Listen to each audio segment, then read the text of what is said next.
बहुत अच्छी बात है। मैं आपको हदीस पाक पढ़ के अगर सुना दूं तो बहुत अच्छा नहीं रहेगा?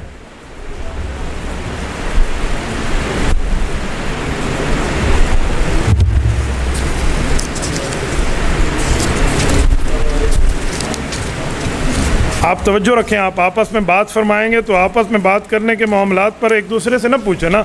जो सवाल आपके जहन में, आप उस सवाल को हमारे सामने रखें तो उस सवाल को सामने रखने की बुनियाद पर आपके लिए बहुत आसान हो जाएगा और आप आसानी की तरतीब पर आप उसको जवाब दे सकते हैं। हदीस पाक में हज़रत मुजाहिद फरमाते हैं, रसूल पाक सल्लल्लाहु अलैहि वसल्लम ने इरशाद फरमाया कि जो दम मसफू है, जो खून ज़बह करते वक्त निकलता है, ये बिल्कुल हराम है, आपने ये भी नहीं खाना। नर मादा के पेशाब गाय ये भी नहीं खाने, खुसियतैन है ये भी नहीं खाने, गुदूद है ये भी नहीं खाने, पित्ता है ये भी नहीं खाने। तो इन चीज़ों को हदीस पाक में मना फरमाया गया, जिसमें ये कपूरे भी शामिल है। लोग कहते हैं जी आँखों का फ़ायदा है। मैंने कहा खाली हिक्के कपूरियां दी केड़ी कसूर है, सब शे मिला के खाओ, दिमाग का ही फ़ायदा है, चेते का इलाज करावना पोसी। भाई जिसको अल्लाह रसूल ने मना कर दिया तो वो मना ही है। पूरे जानवर को रोस्ट करके थोड़ा खाना है।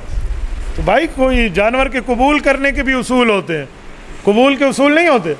बोलिए, ये जो वहाँ कहते हैं कबूल है कबूल है कबूल है, उसके भी उसूल होते हैं ना। तो भाई कबूलियत के उसूल होते हैं, तो उसूल ज़रा देखा।